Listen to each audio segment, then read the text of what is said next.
مفتی طارق مسعود کے بیانات کے لیے طارق مسعود آفیشیل کو سبسکرائب کریں۔ طارق مسعود آفیشیل۔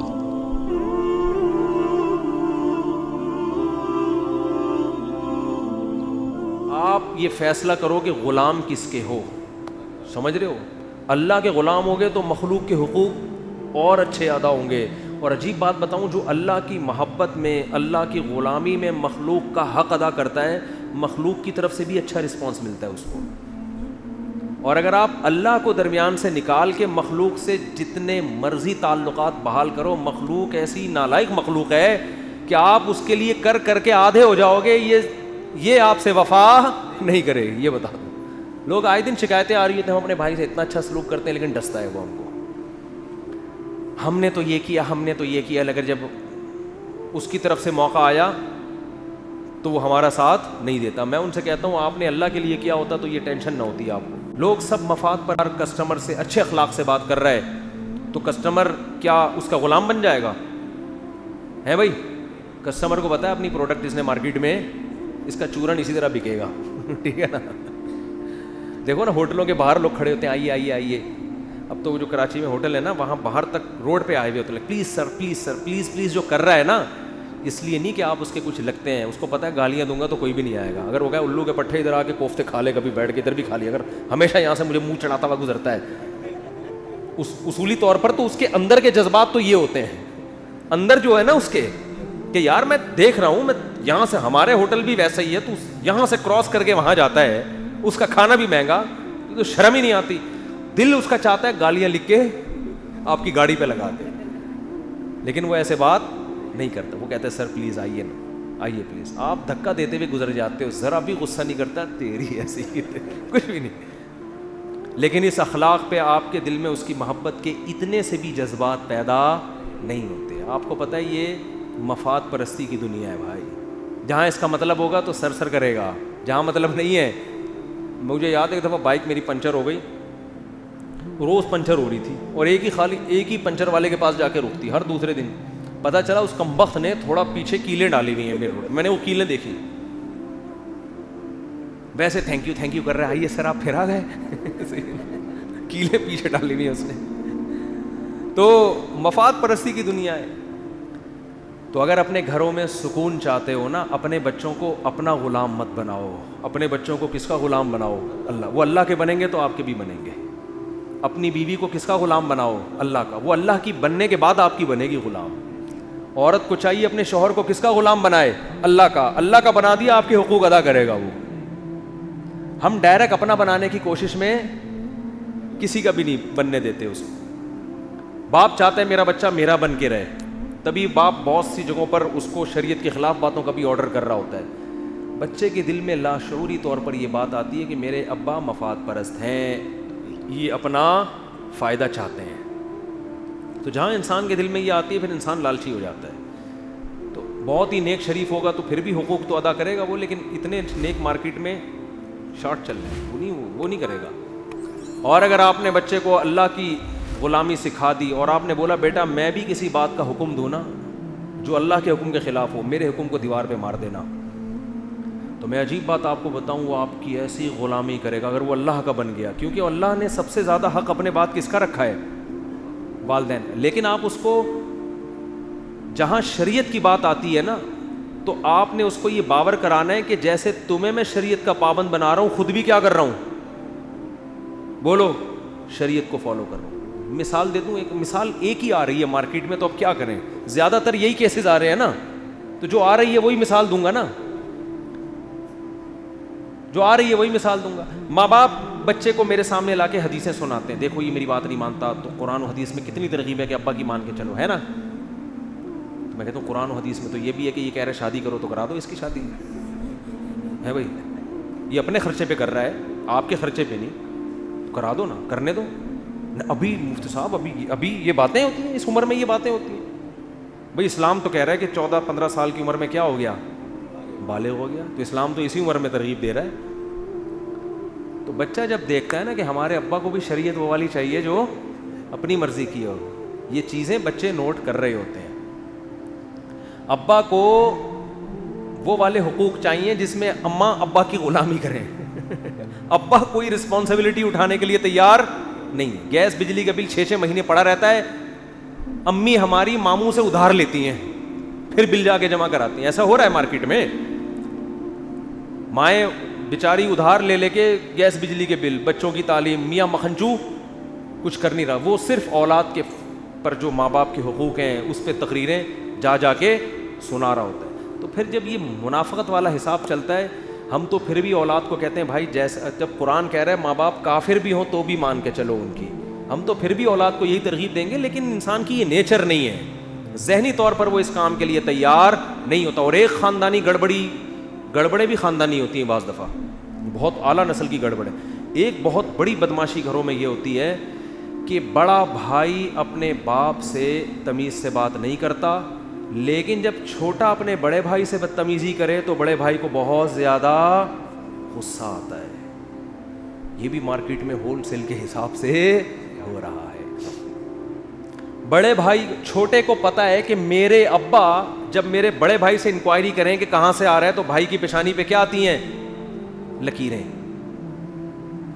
اس سے اس کے دل میں بھائی کی عظمت, بڑے بھائی کی عظمت ختم. پھر اب آپ یہ توقع کریں گے کہ چھوٹا بھائی بڑے کا احترام کرے, مارکیٹ میں ایسا نہیں ہوتا. یہ دماغ سے نکال دو. بڑے کو چاہیے, جو گھر میں سب سے بڑا ہے نا, اگر آپ میں کوئی ہے تو اپنے بڑوں کے سامنے بچ جاؤ بالکل, چھوٹوں کو دکھانے کے لیے. سمجھ رہے ہو کہ یار ابا غلط بھی کہہ رہے ہیں تو میں مانوں گا, اس لیے نہیں کہ غلط ہے صحیح ہے, بھائی ابا ہیں. دیکھو صحیح بات تو چھوٹے کی بھی مانی جاتی ہے نا. ابا کی ڈیفینیشن یہ ہے کہ وہ غلط بات بھی کریں تو کیا کر لو, ابا ہونے کی وجہ سے کیا کر لو, بولو نا, مان لو, تاکہ پتہ چلے کہ یہ دوست نہیں ہے بلکہ کیا ہے, یہ ابا ہیں. اماں غلط بات بھی کریں تو بڑے کو چاہیے کیا کر لیں, اچھا اماں ٹھیک ہے چلو مان لیتا ہوں, صحیح ہے. تو چھوٹے کے دل میں یہ ہوگا کہ ہمارے خاندان کی ایک پرمپرا یہی ہے کہ چھوٹے کیا کرتے ہیں, بڑوں کا احترام کرتے ہیں, تو وہ آپ کا بھی احترام کرے گا. تبھی تو میں لوگوں سے کہتا ہوں جلدی شادی کر کے جلدی بچے پیدا کیا کرو. اس کا فائدہ یہ ہوگا کہ آپ اپنے بچے جوان ہو چکے ہوں گے اور آپ اپنے ماں باپ کی ان بچوں کے سامنے خدمت کر کے دکھاؤ گے ان کو.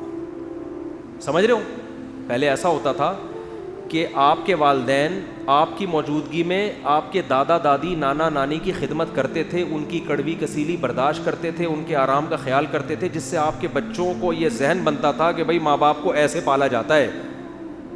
سمجھ رہے ہو, ماں باپ کو تو وہ ذہنی طور پر تیار ہوتے تھے کہ ہمیں بھی اپنے ابا کو بڑھاپے میں ایسے ہی پالنا ہے. اب شادیاں اتنی دیر سے ہوتی ہیں کہ دادا بننے سے پہلے آپ کا انا للہ ہو چکا ہوتا ہے, اور آپ اپنے بچوں کے سامنے اپنے ماں باپ کی خدمت کے قابل رہتے. بچوں نے بہت تھوڑا ٹائم دیکھا ہوتا ہے, اس میں وہ اتنا سیکھتے نہیں ہیں. ہم نے اپنے خاندانوں میں دیکھا ہے اپنے بڑوں کو نا, اپنے والدین کی بے تحاشا خدمت کرتے ہوئے دیکھا ہے ہم نے کہ ان کی کڑوی تھپڑ برداشت کر رہے ہیں. باپ نے جو ہے نا بڑی محفل میں بیٹے کے چانٹا مار دیا کھینچ کے تھپڑ, بیٹا ایک لفظ نہیں کہہ رہا, تو بیٹے کو یہ احساس ہوگا نا کہ میرا ابا اپنے باپ کا ایسا احترام کرتا ہے تو مجھے بھی اپنے باپ کا ایسے ہی احترام کرتا. انہوں نے دیکھا ہی نہیں ہوتا کہ ماں باپ کی خدمت ہوتی کیا ہے, کتابوں سے تھوڑی پتہ چلتا ہے. اگر ہر چیز انسان کتابوں سے سیکھتا تو قرآن کہتا کہ نبی کتاب دے کے چلے جائیں, بس آپ کا کام پورا. قرآن کہہ رہا ہے وَيُعَلِّمُهُمُ الْكِتَابَ, نبی کتاب سکھائیں گے, عمل کر کے دکھائیں گے, ایسے چلنا ہے اس پر. سمجھ میں نہیں آ رہی میرا خیال ہے بات, بہت مشکل ہے عمل کر کے دکھانا پڑے گا. سخاوت پہ 100 بیانات کر لیں, بچے سخی بنیں گے. بچے سخی اس وقت بنیں گے جب باپ کو پیسہ لٹاتے ہوئے دیکھیں گے. وہ نہیں آ رہی یار, رہنے دو, ختم کرو گے. آپ اپنے بچوں کو بٹھا کے سمجھاؤ کہ دیکھو بیٹا میں مر گیا, تو بیٹوں کو سمجھا رہے ہوتے نا میری بیٹیوں کا خیال کرنا, سمجھا رہے ہوتے ہو. یہ سمجھانے کی چندہ ضرورت نہیں, آپ بچوں کے سامنے ان کی پھپھو کا خیال کرنا شروع کر دو. سناؤ بچوں کو تمہاری پھپھو بیمار ہے یار, تم نے بتایا بھی نہیں. مجھے یاد ہے میرے ایک استاذ تھے کیا ہیں, اللہ ان کی عمر میں برکت دے. ہم تو کالج سے نکل کے آئے نا مدرسے میں, ہم بھی ہمارے گھر میں بھی اپنے والد کا بڑا احترام تھا الحمدللہ, ہمارا خاندان میں رواج تھا, لیکن اتنا نہیں جتنا ہم نے علماء کے ہاں دیکھا, وہ تو بہت ہی زیادہ تھا. وہاں سے میں نے احترام سیکھا, حالانکہ ابا کے احترام پہ بیانات ہم نے ابا سے بھی بہت سنے ہوئے تھے ٹھیک ہے نا, اور اس کے علاوہ بھی بہشتی زیور پڑھی ہوئی کتاب, بہت کچھ, لیکن نہیں تھا ہمیں. وجہ کیا؟ ہم نے اپنے دادا کو نہیں دیکھا کہ ہمارے ابا نے ہمارے دادا کی کیسے خدمت کی. ہمارے ابا بتاتے تھے کہ بیٹا ہم تو پنکھا لے کے اپنے والد صاحب کے سامنے بیٹھے رہتے. پہلے وہ ہاتھ والے پنکھے ہوتے تھے, گھنٹوں گھنٹوں ہوا دیتے تھے. تو ہم کہتے تھے بہت اچھا ماشاء اللہ. دیکھا تو نہیں تھا نا ہم نے, تو ہم سے تو نہیں ہوتا تھا, گھنٹہ بیٹھے ہوئے ہوا دے رہے ہیں. یہ تھا ہی نہیں, یہ نئی نسل میں کہاں اتنی خدمت. ہم جب مدرسے گئے تو مجھے یاد ہے کہ ہمارے جو میرے پیر و مرشد بھی ہیں جن سے میں بیعت بھی ہوں, ان کے والد بالکل گنوار دیہاتی نا, بالکل بھی پڑھے لکھے نہیں. وہ آئے ہوئے تھے وہیں رہنے کے لیے نا, تو وہیں مدرسے میں تھے وہ. تو ہم لوگ کہیں بیٹھے ہوئے مطالعہ کر رہے ہیں, تو وہ ان کے والد صاحب آئے اور ایسے ہی کارپیٹ پہ لیٹ گئے اور سو گئے. ہم نے کہا ٹھیک ہے بھائی, آرام کا دل چاہ رہا ہوگا. تو میں نے دیکھا ہمارے جو استاذ ہیں نا, جن کے وہ والد صاحب بغیر تکیے کے ایسے ہی لیٹے لیٹے سو گئے. ہمارے جب استاذ آئے نا, تو میں نے پہلی دفعہ ان کو غضبناک ہوتے ہوئے دیکھا. حالانکہ ہم نے ان کی خدمت میں, جو اپنے استاذ ہیں نا, کئی دفعہ ان کی خدمت میں ہم سے بہت کوتاہی ہوئی. انہوں نے میرے ذمہ کوئی کام لگایا, میں بھول گیا, نہیں کیا, کبھی غصہ نہیں ہوئے, وہ کبھی بھی نہیں ہوئے. مجھے ایک دفعہ انہوں نے کہا یہ کام کرو, ہمارے کھوپڑی سے نکل گیا. انہوں نے کہا بھائی میں نے آپ سے کہا تھا یہ کام کرو. میں نے کہا چلو سو, بس ختم, کبھی غصہ نہیں. لیکن جب انہوں نے دیکھا نا میرے والد صاحب بغیر تکیے کے سو رہے ہیں اور یہ میرے شاگرد یہاں مستنڈوں کی طرح بیٹھے ہوئے, اتنا غضبناک ہوئے کہ یار آپ کو میرے باپ کا خیال نہیں ہے, اتنا نہیں کر سکتے کہ اٹھ کے تکیہ لا. اتنا غضبناک ہوئے. اس وقت یہ چیز میرے دماغ میں انسٹال ہو گئی کہ یار باپ کا احترام بولو. ہم نے کہا کبھی اپنی خدمت کی کوتاہی پر یہ ایسے غضبناک نہیں ہوئے, بلکہ اکثر تو اپنا کام خود ہی کر رہے ہوتے ہیں. اور باپ بھی کوئی عالم نہیں ہے, بالکل گنوار دیہاتی, اور یہ اتنے بڑے عالم مفتی, لیکن ان کو غصہ آیا. اس کے بعد ہمیں خیال ہوا کہ یار ہم نے تو اپنے ابا کو اتنی لفٹ, تکیے کا تو ہم خیر پوچھتے تھے, جوتے ووتے اٹھانے کا ہمارے یہاں رواج نہیں ہے, آج بھی نہیں ہے لوگوں میں رواج. ہمیں خیال, اچھا وہ اپنے والد صاحب جہاں جا رہے ہیں ان کی چپل اٹھا اٹھا کے آگے جا رہے ہیں. ہم نے کہا یار ہم نے تو اپنے ابا کی چپلوں کو کبھی ہاتھ بھی نہیں لگایا. تو مجھے یاد ہے کہ میں جب گھر آیا نا, اس جمعرات کو ہماری چھٹی ہوتی تھی, تو انہوں نے ہمیں ماں باپ کے حقوق بتائے نہیں, نہ سکھائے, کچھ بھی نہیں, کر کے دکھایا کہ یار یعنی باپ کی توہین برداشت نہیں ہو سکتی. مجھے یاد ہے کہ میں جمعرات کو گھر آتا تھا, میں مغرب کے بعد پہنچتا تھا, تو میں تھوڑا سستانے کے لیے نا لیٹ جاتا تھا. تو میں ایک کمرے میں لیٹا ہوا تھا دور, ہمارا گھر بھی ماشاء اللہ بڑا تھا. تو گیٹ بجنے کی آواز آئی, مجھے آیا کہ میرے والد صاحب گیٹ سے گھر میں داخل ہو رہے ہیں. تو مجھے خیال ہوا کہ یار اب چپل اٹھاؤں گا تو ابا کہیں گے وہ زیادہ ہی فری ہو رہا ہے. اچانک پتہ نہیں کیا ہو گیا, آہستہ آہستہ چپلوں تک بھی پہنچیں گے. فی الحال کم از کم ابا کے احترام میں پہلے سے اٹھ کے بیٹھ جاؤ, ایسا نہ ابا آئیں اور ہم کیا ہوں لیٹے ہوئے ہوں. تو مجھے یاد ہے میں پہلے سے اٹھ کے کھڑا ہو گیا کہ یار والد صاحب جب آئیں تو میں بیٹھا ہوا بھی نہ ہوں, بلکہ اور میں بڑھ کے سلام کروں. اور اگلے ہی ہفتے ہمارے والد صاحب کا انتقال ہو گیا, اللہ ان کی مغفرت فرمائے. تو میں نے کہا چلو زندگی میں ایک دفعہ تو اس احترام کا اللہ نے موقع دے دیا جو ہم نے اپنی آنکھوں سے, ورنہ ہمارے یہاں یہ رواج اتنا بھی نہیں تھا کہ ابا آئیں اور ٹانگیں پھیلا کے یوں پڑے ہوئے ہیں, اتنے بدتمیز بھی نہیں تھے, لیکن اتنا بھی نہیں تھا کہ ابا بھی گیٹ سے داخل ہوں اور ہم احتراماً پہلے سے کھڑے ہو کر استقبال کریں. تو آپ کو بھی میں یہ عرض کر رہا ہوں کہ ہم نے بھی دیر سے شادی کی پہلی, ہمیں بھی پتہ ہی نہیں تھا نا, ہم ورنہ یہ منظر اپنے بچے کو دکھا رہے ہوتے ٹھیک ہے دیکھو کھڑے ہو کر پہلے سے کیا کرنا ہے, ابا کا استقبال کرنا. تو ہم نے مدرسوں میں یہ اخلاق سیکھے ہیں. خدا کی قسم میں کالجوں کی برائی نہیں کر رہا, میں نے کالج کا ماحول بھی دیکھا ہے. کالج میں ہم بدتمیز بنتے جا رہے تھے روز. میں نہیں کہہ رہا کہ کالج خراب ہوتے ہیں, لیکن ہم بدتمیز بن رہے تھے. کالج کے زمانے میں بھی ہمیں ابا سے ڈانٹ پڑتی تھی, غلطیاں بھی ہوتی تھیں, سوری کرنے کی توفیق ہمیں, بٹ ڈانٹ سے بھی کافی ہے. مدرسے میں جانے کے بعد کبھی والد صاحب کی طرف سے ڈانٹ پڑی, غلط بھی پڑی, ہمیں پتہ ہے ہم ڈانٹ بنتی نہیں ہے, لیکن سوری کرنا ہم نے الحمدللہ سیکھ لیا تھا کہ اپنی غلطی نہیں بھی ہو تو ابا سے کیا کرنی ہے, سوری کرنی. اور ماں باپ کو یہ عمل اتنا پسند آتا ہے. کیا آپ کی سوچ ہوگی کہ آپ کی غلطی نہیں بھی ہے پھر بھی آپ کیا کر لیں, وہ ایسی دل سے دعائیں نکلتی ہیں نا ان کی کہ آپ کی سوچ ہوگی, ایسی دعائیں نکلتی ہیں. تو خیر پتہ نہیں کہاں سے کہاں بات چلی گئی, کیا کہہ رہا تھا. تو احترام تو وہ تو ایک الگ بات آ گئی نا. تو وہ استاذ غضبناک ہوئے تو وہ واقعہ آیا کہاں سے یہاں پہ؟ ہاں میں یس کر رہا تھا پریکٹیکل کر کے دکھانا پڑتا. تو آپ اگر اپنے بچوں کو سخی بنانا چاہتے ہو نا, ان کو گلک لے کے مت دو. جو گلک ہوتے ہیں نا, اس سے بچہ مال جمع کرنا سیکھے گا. بولو بیٹا تم تو عجیب آدمی ہو, تمہارا باپ زندہ ہے, تم یہ پیسے تمہیں کچھ ضرورت ہو تو بتا دینا ہم کو, یہ کیا پیسے جمع کر رہے ہو, خرچ کرو خرچ, سمجھ رہے ہو. اور اگر جمع کرنا ہی ہے صدقہ باکس بناؤ. کیا بناؤ؟ صدقے کے پیسے. تو بچوں کو بچپن سے صدقہ کرنا سکھائیں, ان کے سامنے اپنی بہنوں کو ہدیے نذرانے بولو, ان کو دکھا دکھا کے بھی بھیجا کریں تاکہ وہ سیکھیں آپ سے. قرآن کہہ رہا ہے ہمارے جو نیک بندے ہیں چھپا کے بھی صدقہ کرتے ہیں اور علانیتاً بھی صدقہ کرتے ہیں. اور بالکل بے لوس ہو کے بہن بھائیوں پہ خرچ کیا کرو, اس سے آؤٹ پٹ نہ مانگو کہ یار میں جب خرچ کروں گا تو آگے سے پھر وہ پھر مجھ سے تمیز سے, وہ نہیں تمیز, وہ جیسی ان کی تمیز ہے نا وہ ویسی کی ویسی رہے گی. یہ آپ امیدیں مت لگاؤ کہ ہم جناب وہ کریں گے تو پھر آگے وہ, بھائی ہم تو دے کے نیکی کر دریا میں ڈال. تمیز اللہ ان کو خود ہی سکھا دے گا انشاءاللہ آہستہ آہستہ. آپ نے اس کا ریٹرن نہیں مانگنا ان سے, سمجھتے ہو. تو اللہ کی غلامی میں خدا کی قسم بہت مزہ ہے. انسان باپ کا حق بھی کس کے لیے ادا کر رہا ہے؟ اللہ کے لیے. ماں کا حق بھی, بیوی کا بھی, بچوں کا بھی. ایک آدمی مجھے کہنے لگا یار میں مرنے والا ہوں, تو یعنی عمر میری زیادہ ہو گئی, تو میں سوچ رہا ہوں میری بیوی کے نام مکان کر کے مر جاؤں, پتہ نہیں بیچاری روڈ پہ ہی نہ آ جائے کہیں.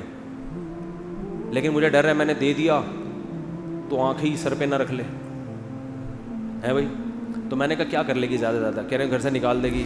میں نے کہا اتنا پیسہ ہے کہیں اور چلے جاؤ؟ کہہ رہے ہیں ہاں چلا جاؤں گا. میں نے کہا دے دو یار, زیادہ سے زیادہ نکال دے گی نا گھر سے. اسی حال میں مر گئے وہ تو بیچاری کہ کوئی پوچھنے والا ہے نہیں. تو اللہ اجر دے دے گا قیامت کے دن. یا تو تمہارے پاس کوئی دوسری رہنے کی جگہ نہ ہوتی, پھر تم نکالتے, تم کہتے لو بھائی ہم کس پہ آ گئے, روڈ پہ. تمہارے کو اللہ نے اتنے وسائل دیے ہیں, کہیں اور چلے جانا, مسجد میں آ جانا, ادھر سو جانا. یہاں پہ گارڈ کا کمرہ ہے ہمارا, اس میں صرف کھٹمل کا پرابلم ہے, باقی کوئی پرابلم اس میں, لیکن وہ بھی کارپیٹ نکالا ہے تو سنا ہے کہ کھٹمل ختم ہو گئے اس میں. تو میں نے کہا لائف کو انجوائے کرو, اب دے دو بیچاری کو یار. ہاں جوانی میں تھوڑا منع کرتا ہوں کہ ابھی افورڈ نہیں کر سکے گا نا آدمی, ایک دم سے دے دیا پھر وہ آنکھیں یہاں رکھ لی, آپ کو گھر سے باہر نکال دیا. لیکن اگر اللہ نے وسائل دیے ہیں دے دو یار, اگر اللہ نے اتنے وسائل دیے ہیں دے دو.